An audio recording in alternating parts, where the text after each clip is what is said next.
I want to bring in Annelise Nielsen now, Paul Murray, Trudy McIntosh. Annelise, first to you. He did struggle to get to it. It was as if to confirm that this was a decision he made to stand aside that should have been made months ago. He appeared more frail. He appeared to struggle through that at times. And look, frankly, it looks like that his team has had to put a lot of makeup on him just to seem like he's got a bit of bounce back. Yeah, look, it had all the hallmarks of a resignation speech without the resignation, and it seemed like he was more resigned to his fate but not going anywhere, which I think is probably where we are now.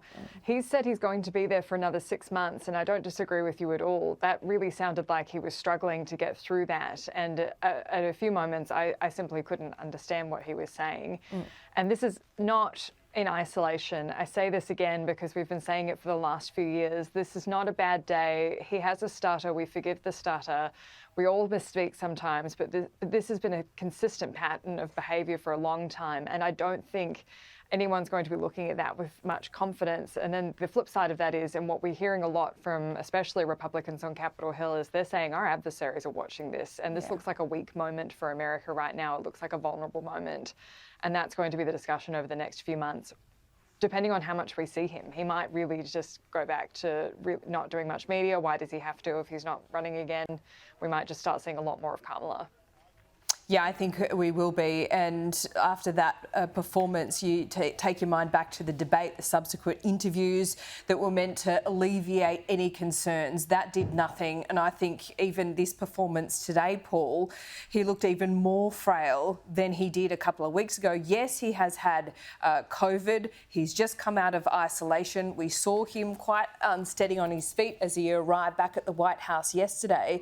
But this is not going to help him in any way in terms of his political opponents saying, well, if it's not right for you to run for a second term, how can you be okay to run even for this next 6 months till January? He was a weak, diminished and pathetic figure. We understand what has been happening, and we understand that emotionally for anyone to give up a dream job is a difficult thing to do.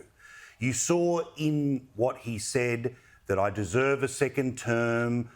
However, I've decided to unite my party, and therefore to unite my party, that's all he says. He doesn't say, I'm therefore getting out of the way. Instead, it's the pass the torch stuff. But that was a white knuckle ride. Is he going to finish the sentence? Is he going to finish the word? And I don't say that as hyperbole about a person who, if I had a vote, would never have voted for him. That was frightening to watch. That is the President of the United States who still has all the power of the presidency until January 20 of next year. Now, I know there's political consequences if Harris becomes the president and running against the city president, blah, blah, blah. But he also turned around and said that what he wanted to do in the next 6 months was to have Supreme Court reform. Now, that is something that is like one of the tippy top of the Democratic left shopping lists. Yeah. He's not going to be able to advocate for that or to fight for that.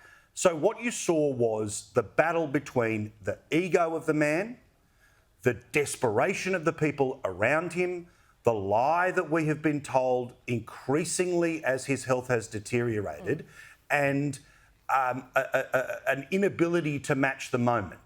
This was frightening.